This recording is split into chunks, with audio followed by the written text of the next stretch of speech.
Ben Blake. Mr Deputy Speaker, for calling me to contribute to this very important debate, and a debate which I think has revealed quite a refreshing amount of consensus on some very broad issues across both sides of the House. It's a pleasure to follow the Honourable Member for Runnymede and Weybridge, and I would agree with many of the points that he made in relation to the measures introduced in Clause 125 of this bill. Mr Deputy Speaker, this bill represents a welcome step in ensuring the security and responsible use of UK pension schemes. I particularly welcome Clause 124, which addresses the vital issue of climate change, both the risk it represents to our long-term socio-economic security and also the role pension funds can play as key levers in the decarbonisation efforts of our economy. Wales has a proud record on sustainability and climate change mitigation. Commitment to sustainable development is written into our de facto constitution, and we were a world leader with our Wellbeing of Future Generations Act. I know the Minister is aware of the the groundbreaking work that is undertaken at the Centre for Alternative Technology, which is located in the constituency of my honourable friend from Montgomeryshire. But there is also quite groundbreaking work undertaken on my side of the Dyfi estuary. In particular, Aberystwyth University boasts the world-leading Centre for Glaciology, while IBERS and the Aber Innovation Campus also conduct quite crucial work into climate change mitigation. Now, of course, achieving net zero emission... Yes.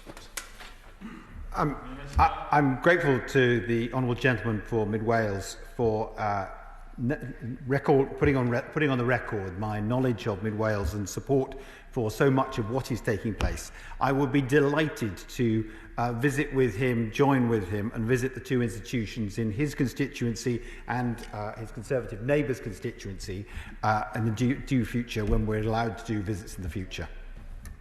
Deputy Speaker, that's a very, very kind offer from the Minister, and I will take him up on it. Now, of course, achieving net zero emissions will undoubtedly be a difficult and expensive challenge.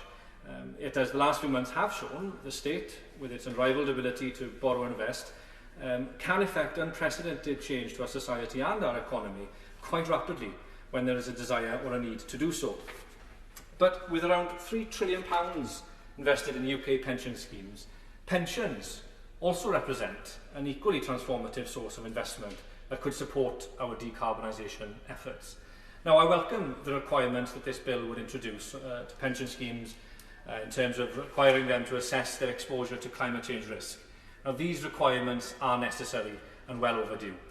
The Economist Intelligence Unit's estimate that climate change could eliminate up to 30% of the world's total manageable assets, and the fact that the vast majority of UK pension schemes currently do not take into account climate change risk offer sufficient justification for the introduction of these requirements. And closer to home, in 2019, Welsh local authority pension funds still had over £1 billion invested in fossil fuels, which not only mean that the pension holders are exposed to climate change risk in the future, but these funds are also, indirectly at least, undermining collective efforts to decarbonise the economy.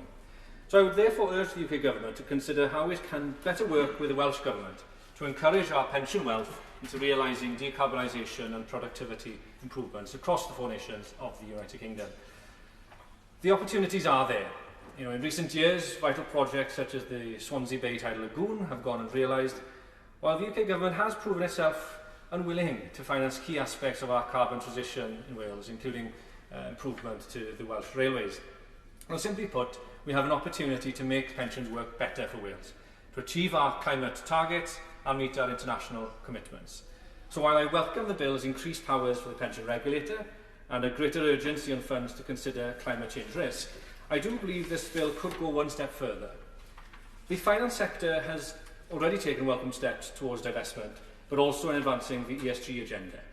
The UK Government could bolster these efforts by amending the bill so that all default funds are also required to reach net zero by 2050 at the latest.